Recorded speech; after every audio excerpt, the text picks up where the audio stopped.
বারবার সতর্ক করার পরও গাজায় অভিযান বন্ধ করেনি ইসরায়েল। তেল আবিবের সঙ্গে তাই বাণিজ্যিক সম্পর্ক স্থগিত করে তুরস্ক, কিন্তু তারপরও গাজায় গণহত্যা চালাতে থাকে ইসরায়েলি বাহিনী। তবে এবার নতুন এক চাঞ্চল্যকর ঘটনার জন্ম দিয়েছে তুরস্ক।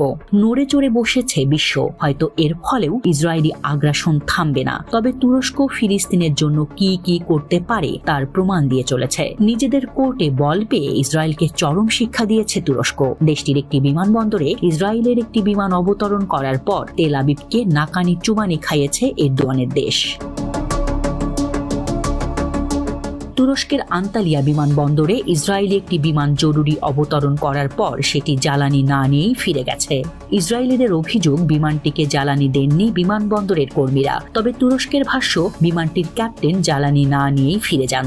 সোমবার ইসরায়েলের বিমানটি তুরস্কের দক্ষিণ পশ্চিমাঞ্চলীয় আন্তালিয়া বিমানবন্দরে জরুরি অবতরণ করলে এ ঘটনা ঘটে। বিমানটিকে জ্বালানি তেল দিতে অস্বীকৃতি জানানোর মধ্য দিয়ে মূলত ফিলিস্তিনের অবরুদ্ধ গাজায় ইসরায়েলি বাহিনী যে গণহত্যা চালাচ্ছে তারই প্রতিবাদ জানিয়েছে তুর্কি বিমানবন্দরের কর্মীরা।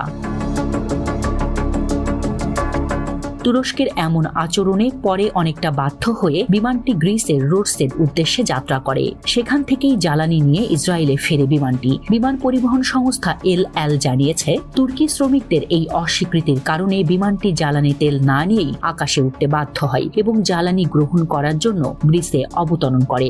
সেখান থেকে তেল নিয়ে বিমানটি আবার তেল আবিবের উদ্দেশ্যে উড্ডয়ন করে।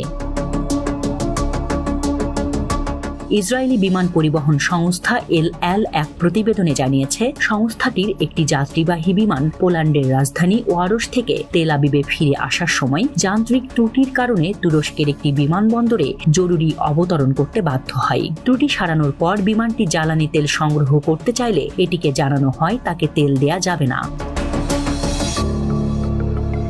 তবে তুরস্কের একটি কূটনৈতিক সূত্র জানিয়েছে, ইসরায়েলের একজন অসুস্থ যাত্রীকে সরিয়ে নিতে বিমানটিকে জরুরি অবতরণের অনুমতি দেওয়া হয়েছিল।